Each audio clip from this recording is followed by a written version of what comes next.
माता लक्ष्मी कहती है, घर की ये 5 चीजें कभी दूसरों को नहीं देनी चाहिए। आज हम आपको माँ लक्ष्मी की एक प्राचीन कथा सुनाने जा रहे हैं। इस कथा के माध्यम से आपको पता चल जाएगा कि एक स्त्री को अपने घर की कौन सी चीजें प्राचीन कथा सुनाते हैं। दोस्तों, पूर्व काल की बात है।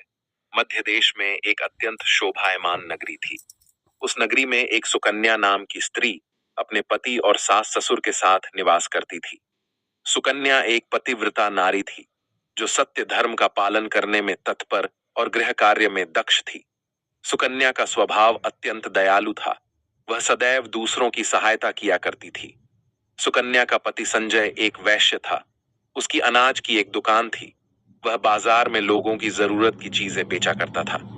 सुकन्या अपने पति से बहुत अधिक प्रेम करती थी। वह अपने पति को ही परमेश्वर मानकर उसकी सेवा करती थी। सुकन्या नित्य पति से पहले जागती थी। अपने घर का आंगन को स्वच्छ करती थी। फिर रंगोली बनाकर आंगन की सजावट करती थी। उसके बाद वह अपने घर को स्वच्छ करती। फिर स्नान आदि कार्य संपन्न करके वह तुलसी को जल देती थी और देवी देवताओं का पूजन करती थी। इस प्रकार से वह रोज अपने नित्य कर्म करती थी। सुकन्या ने कभी किसी का अनादर नहीं किया। वह सभी के साथ मधुर वाणी में बातें करती थी। सभी लोग सुकन्या को देखकर कहने लगे थे कि यह तो साक्षात लक्ष्मी के समान गुणों वाली स्त्री है। यह अपने परिवार का कितने अच्छे से ख्याल रखती है। इसके अलावा सुकन्या दान धर्म करते समय कभी अपने हाथ पीछे नहीं खींचती थी। उसके द्वार पर जो भी याचक आता, वह उसे दान दिए बगैर नहीं भेजती थी। उसके द्वार से कोई खाली हाथ नहीं जाता था। जो भी भूखा उसके द्वार पर आता, तो वह भरपेट भोजन करके ही लौटता था, जिससे उसके द्वार पर आए हुए सभी याचक अत्यंत प्रसन्न होकर उसे आशीर्वाद देकर लौट जाते थे। इतना ही नहीं, सुकन्या अपने पड़ोसियों की भी सहायता करती थी। उसके पड़ोस में जो भी गरीब और दुखी लोग रहते थे, उन्हें भी वह नित्य भोजन दिया करती थी। पड़ोसियों को जो जो चीजें लगती, सुकन्या बिना विचार किए ही दे दिया करती थी, जिस कारण से सुकन्या के पड़ोसी भी उसका बहुत अधिक सम्मान करते थे। वे कहते थे, अहो, यह सुकन्या तो साक्षात देवी है। देवी साक्षात मां अन्नपूर्णा ने ही सुकन्या के रूप में जन्म लिया है। लोग जब भी सुकन्या की प्रशंसा करते, तो वे सभी उसके विषय में अच्छी बातें ही कहते। लेकिन लोगों की बातें सुनकर भी सुकन्या ने कभी घमंड नहीं किया। वह उन सभी को आदर और सम्मान से ही बातें किया करती थी। फिर एक दिन की बात है। सुकन्या की एक पड़ोसन उसके घर पर आती है। सुकन्या उसका स्वागत करती है और बड़े प्रेम से उसे कहती है, हे बहन, हमारे घर में तुम्हारा स्वागत है। आज किस कारण से तुम्हारा मेरे घर पर आगमन हुआ है?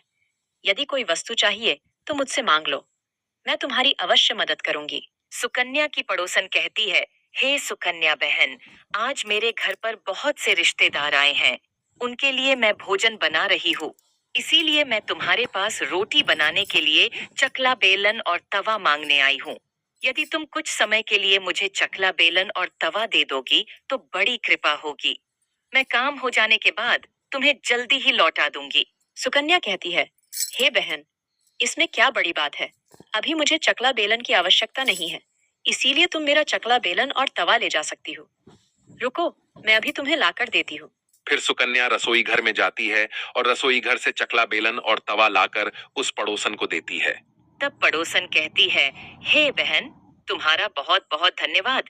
आज तुमने मेरा काम सफल कर दिया। मैं अपने मेहमानों को भोजन कराकर तुम्हारा चकला बेलन जल्दी से लौटा देती हूँ। सुकन्या कहती है, हे बहन, चिंता की कोई बात नहीं है। जब तुम्हारा कार्य पूर्ण हो जाएगा, तब तुम मुझे लौटा देना। फिर वह पड़ोसन सुकन्या का चकला बेलन और तवा लेकर चली जाती है। कुछ समय बाद अन्य एक स्त्री सुकन्या के घर पर आती है। सुकन्या उसका भी प्रेम से स्वागत करती है और पूछती है, पधारो बहन, आज तुम्हें मुझसे क्या काम है? संकोच ना करो और बताओ, तुम्हें मुझसे क्या चाहिए? मैं तुम्हारी मदद जरूर करूंगी। तब वह स्त्री कहती है, हे बहन, मेरे घर में बहुत गंदगी हो गई है और मेरे घर को साफ करने के लिए मेरे पास कुछ भी नहीं है। इसीलिए मैं तुम्हारे पास झाड़ू मांगने के लिए आई हूँ। यदि तुम्हें कोई समस्या ना हो तो कृपा करके मुझे अपने घर की झाड़ू दे दो। मैं अपना घर साफ करके तुम्हें झाड़ू लौटा दूंगी। सुकन्या बिना विचार किए ही कहती है, हे बहन, बस झाड़ू ही तो है, इसमें क्या समस्या हो सकती है? तुम रुको, अभी मैं तुम्हें अपने घर की झाड़ू लाकर देती हूँ। इतना कहकर सुकन्या घर के अंदर जाती है और झाड़ू लेकर आती है और उस स्त्री को दे देती है। वह स्त्री सुकन्या के घर की झाड़ू लेकर चली जाती है। फिर कुछ देर बाद अन्य एक स्त्री सुकन्या के घर पर आती है। सुकन्या उसका भी बड़े प्रेम से स्वागत करती है। सुकन्या कहती है, पधारो बहन, क्या बात है? आज मेरे घर पर किस कारण से आना हुआ? तुम्हें जो कुछ भी चाहिए, निसंकोच होकर कहो। मैं तुम्हारी सहायता करने का प्रयास अवश्य करूंगी। तब वह स्त्री कहती है, हे सुकन्या बहन, तुम बड़ी दयालु हो। मैंने तुम्हारे बारे में बहुत सुना है और तुम सभी की मदद करती रहती हो। इसीलिए मैं तुम्हारे पास एक छोटी सी मदद मांगने के लिए आई हूँ। सुकन्या कहती है, हे बहन, संकोच ना करो। तुम्हें जो कुछ भी चाहिए, मांग लो। यदि मेरे बस में होगा, तो मैं मना नहीं करूंगी। मैं तुम्हारी सहायता अवश्य करूंगी। तब वह स्त्री कहती है, हे सुकन्या बहन, आज मेरी बेटी को देखने के लिए लड़के वाले आ रहे हैं, इसीलिए मैं चिंता में हूँ। मेरे पास पहनने के लिए एक भी गहना नहीं है, तो मैं अपनी बेटी को क्या दूँ? उसके पास पहनने के लिए अच्छे वस्त्र भी नहीं है। इसीलिए कृपा करके मुझे आप थोड़े गहने और वस्त्र उधार में दे दीजिए, केवल एक दिन के लिए। जब लड़के वाले देखकर चले जाएंगे, तो मैं तुम्हारे गहने लौटा दूंगी। उस पड़ोसन की बात सुनकर सुकन्या कहती है, बस इतनी सी बात? हे बहन, तुम चिंता मत करो। तुम्हारी पुत्री मेरी छोटी बहन के जैसी है। उसकी सहायता मैं अवश्य करूंगी। मैं अभी तुम्हें मेरे गहने और साड़ी देती हूँ, जिसे पहनकर तुम्हारी पुत्री राजकुमारी लगेगी। फिर सुकन्या अंदर जाती है, गहने और साड़ी लेकर आती है और उस पड़ोसन को दे देती है। वह पड़ोसन प्रसन्न होकर सुकन्या के गहने और साड़ी लेकर चली जाती है। फिर शाम हो जाती है और अन्य एक पड़ोसन सुकन्या के घर पर आती है। सुकन्या उसका भी बड़े प्रेम से स्वागत करती है और कहती है, पधारो बहन, आज किस कारण से मेरे घर पर आना हुआ? बताओ, मैं तुम्हारी किस प्रकार से सहायता कर सकती हूँ? तुम्हें जो कुछ चाहिए, निसंकोच होकर कहो। मैं तुम्हारी मदद जरूर करूंगी। वह पड़ोसन कहती है, हे सुकन्या बहन, तुम बड़ी दयालु हो और तुम सभी की मदद करती हो। इसीलिए मैं तुम्हारे पास आई हूँ। मेरा बच्चा भूखा है और उसे पिलाने के लिए दूध नहीं है। इसीलिए मैं तुम्हारे पास दूध मांगने के लिए आई थी। अगर थोड़ा सा दूध मिल जाता तो बड़ी कृपा होती। सुकन्या कहती है, अरे बहन, इसमें कौन सी बड़ी बात है? लो, अभी मैं तुम्हें दूध दे देती हूँ। सुकन्या रसोई घर में जाती है और थोड़ा सा दूध लेकर आती है और उस पड़ोसन को दे देती है। वह पड़ोसन प्रसन्नता से उस दूध को लेकर चली जाती है। इस प्रकार से सुकन्या अपने सभी पड़ोसियों की मदद कर देती है और प्रसन्न होकर घर का काम करने में लग जाती है। फिर रात होते ही उसका पति घर पर लौट आता है। सुकन्या अपने पति को प्रणाम करती है और उसकी खूब सेवा करती है। रात को दोनों पति पत्नी आनंद से सो जाते हैं। फिर दूसरे दिन वे जागते हैं तो उन्हें एक बहुत ही बुरी खबर कानों पर पड़ती है। एक आदमी दौड़ते हुए सुकन्या के घर पर आता है और सुकन्या के पति से कहता है, हे भाई, कल रात को किसी ने आपकी दुकान लूट ली है। सारा माल गायब है। सुकन्या का पति एकदम से घबरा जाता है और दौड़ते हुए अपने दुकान पर जाता है तो देखता है उसका सारा माल किसी ने लूट लिया है। वह देखता है कि उसके दुकान में रखा हुआ सारा धन भी चोरी हो चुका है। वह दुखी और निराश होकर घर पर लौटता है और सुकन्या को सारी बात बताता है, जिसे सुनकर सुकन्या बहुत दुखी हो जाती है। सुकन्या कहती है, आप चिंता न कीजिए जी, हमारे घर में अभी बहुत सारा धन रखा हुआ है, जिससे आप फिर से व्यापार शुरू कर सकते हैं। फिर सुकन्या अपने घर की तिजोरी में देखती है तो वह भी पूरी तरह खाली दिखाई देती है। उसके अंदर का भी सारा माल अब चोरी हो चुका था। यह देखकर सुकन्या बहुत दुखी हो जाती है। उसे समझ में नहीं आता कि यह कैसे हुआ। सुकन्या का पति उस पर बहुत क्रोधित हो जाता है और पूछता है, सुकन्या, सच सच बताओ, हमारे घर के अंदर रखा हुआ सारा पैसा कहाँ गया? सुकन्या कहती है, हे स्वामी, मैं घर पर ही थी। सारा धन तिजोरी में ही था। किसने इसे चुरा लिया पता नहीं। कृपया आप शांत हो जाइए। हम कोई ना कोई उपाय जरूर ढूंढ लेंगे। सुकन्या का पति कहता है, ये जो तुम दूसरे लोगों को घर पर बुलाकर खिलाती हो, अनजान लोगों को घर में बुलाती हो, उसी का फल है ये। उन्हीं में से किसी ने हमारे घर का सारा पैसा चुरा लिया है। क्रोध में आकर सुकन्या का पति उसे भला बुरा कहता है। सुकन्या की सास भी उसे बहुत कोसती है और कहती है, तुम ही इन पड़ोसियों को घर की चीजें देती रहती हो, बिना सोचे किसी की भी मदद कर देती हो। उन्हीं में से किसी ने सारा पैसा चुरा लिया है। घर के सभी लोग सुकन्या को भला बुरा कहने लगते हैं। फिर सुकन्या अपने पति को दिलासा देते हुए कहती है, हे नाथ, मैंने मेरे कुछ गहने हमारी पड़ोसन को दिए हैं। मैं उसके पास से गहने लेकर वापस आती हूँ। फिर सुकन्या उस गरीब पड़ोसन के घर पर जाती है तो देखती है उसके घर पर कोई नहीं होता है। वह स्त्री भी घर छोड़कर सुकन्या के गहने लेकर भाग गई होती है। सुकन्या निराश होकर घर पर लौटती है और अपने पति को सारी बात बता देती है। सुकन्या की बात सुनकर उसका पति आग बबूला हो जाता है और सुकन्या को भला बुरा कहने लगता है। सुकन्या का पति कहता है, हे सुकन्या, तुम बड़ी मूर्ख हो। तुम्हारे ही कारण हमारा सारा धन वैभव चला गया है। तुम्हारे दान देने की आदत के कारण ही हमारे ऊपर यह मुसीबत आन पड़ी है। अब तू इस घर में नहीं रह सकती। तू अभी इसी क्षण इस घर को छोड़कर चली जा। सुकन्या कहती है, हे नाथ, आपके सिवा मेरा इस दुनिया में कोई नहीं है। मैं आपको छोड़कर कहाँ जाऊं? सुकन्या का पति कहता है, तू कहीं पर भी जा, लेकिन अब इस घर में तू नहीं रह सकती। तेरे ही कारण मेरा सब कुछ बर्बाद हो गया है। तू इस घर में रहेगी तो बचा कुचा सब नष्ट हो जाएगा। सुकन्या अपने पति को हाथ जोड़कर विनती करने लगती है, हे स्वामी, ऐसा ना कहिए। मैंने कोई अपराध नहीं किया है। आपके बगैर मैं जीवित नहीं रह सकती। मुझ दासी को आप घर से मत निकालिए। लेकिन सुकन्या का पति उसकी एक नहीं सुनता है और उसे अपने घर से धक्के मारकर निकाल देता है और कहता है, अब तू इस घर से चली जा और लौट कर मत आना। चाहे तो किसी नदी में कूदकर अपनी जान दे दे, लेकिन अब तू इस घर में मेरे साथ नहीं रह सकती। फिर सुकन्या दुखी होकर रोते हुए अपने पति के घर को छोड़कर चली जाती है। चलते चलते सुकन्या माता लक्ष्मी के मंदिर में जाती है और माँ लक्ष्मी से प्रार्थना करते हुए कहती है, हे माँ, मैंने ऐसा कौन सा पाप किया है जो मेरी ऐसी दशा हुई है? हे माँ लक्ष्मी, मैं तो नित्य आपकी पूजा करती थी, फिर भी आपने मेरा घर क्यों छोड़ा? कृपया मुझे बताओ माँ, मैंने ऐसा कौन सा अपराध किया जो आप मुझसे रूठ गई हो? फिर सुकन्या वहीं पर बैठकर सोचने लगती है, यदि मेरे पति मेरा स्वीकार नहीं करेंगे तो मैं जीवित रहकर क्या करूं? यदि मेरे ही कारण मेरे पति की दुर्दशा हुई है तो मुझे जीवित रहने का कोई अधिकार नहीं है। इतना सोचकर सुकन्या अपने प्राण देने के लिए नदी की तरफ जाने लगती है। नदी के पास जाकर सुकन्या माता लक्ष्मी से प्रार्थना करती है, हे माँ लक्ष्मी, अब मैं अपने प्राण देने जा रही हूँ। यदि मेरे द्वारा तुम्हारी पूजा में कोई कमी रह गई हो तो मुझे माफ करो। मैं अपने पति के बगैर जीवित नहीं रह सकती, इसीलिए अब मैं इस नदी में कूदकर अपने प्राण दे दूंगी। इतना कहकर सुकन्या नदी में कूदने ही वाली होती है कि साक्षात माँ लक्ष्मी उस स्थान पर प्रकट हो जाती है। माँ लक्ष्मी सुकन्या से कहती है, रुक जाओ सुकन्या, रुक जाओ पुत्री, तुम यह क्या कर रही हो? सुकन्या आंखें खोलकर देखती है कि साक्षात माँ लक्ष्मी उसके सामने खड़ी है।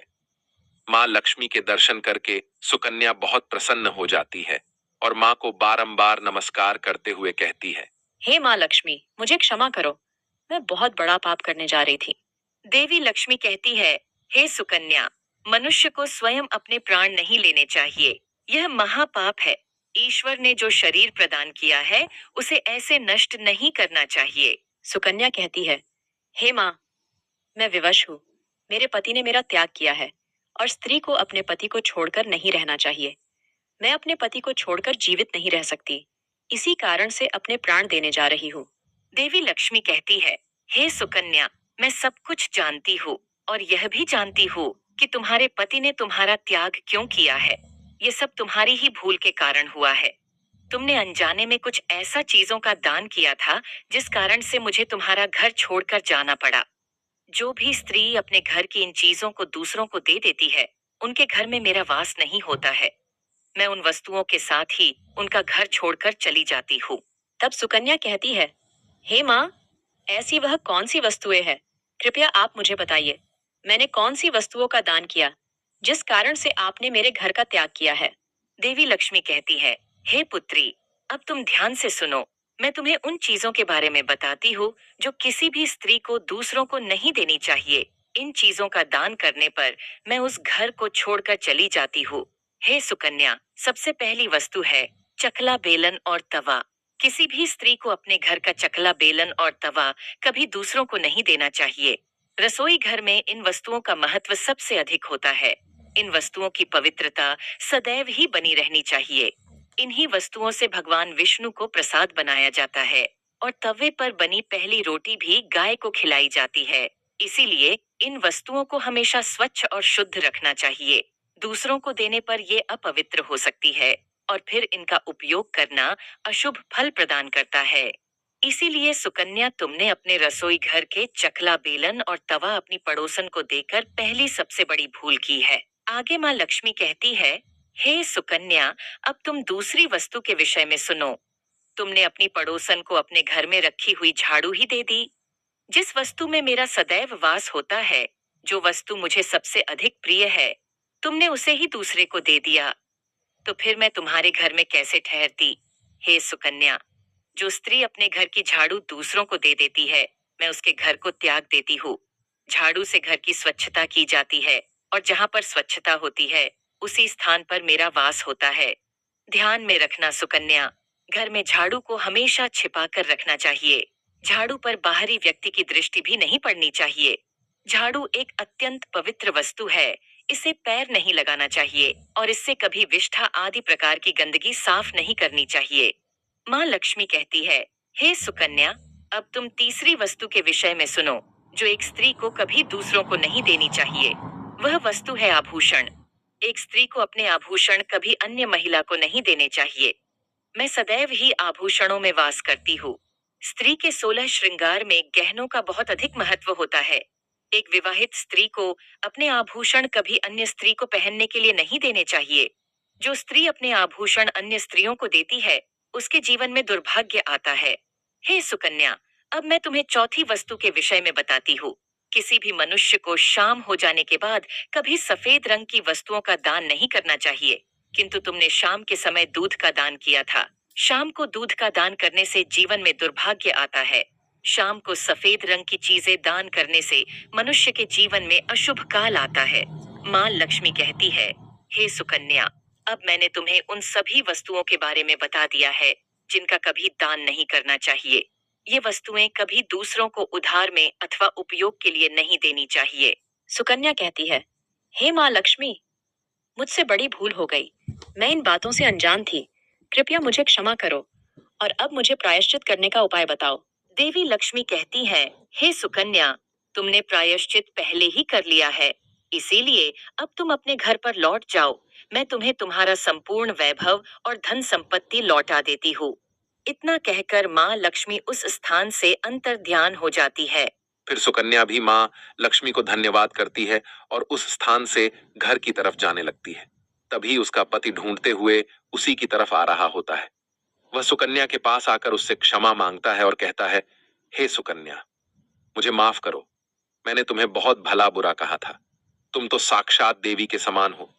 माँ लक्ष्मी की कृपा से हमें अपना सारा धन वैभव वापस मिल गया है। जिन लोगों ने हमारा धन लूटा था, उन सभी ने हमारा धन हमें लौटा दिया और तुम्हारा नाम लेते हुए क्षमा मांग ली है। यह सुनकर सुकन्या बहुत प्रसन्न होती है और अपने पति के साथ घर पर लौट जाती है। माँ लक्ष्मी की कृपा से सुकन्या के घर में फिर से सुख समृद्धि आती है और उसके बाद से सुकन्या ने अपने घर की ये 4 चीजें कभी दूसरों को नहीं दी। तो दोस्तों, उम्मीद है आपको यह कथा पसंद आई होगी। वीडियो को लाइक जरूर करें और कमेंट में जय मां लक्ष्मी जरूर लिखें। साथ ही चैनल को सब्सक्राइब करें। आप सभी का धन्यवाद।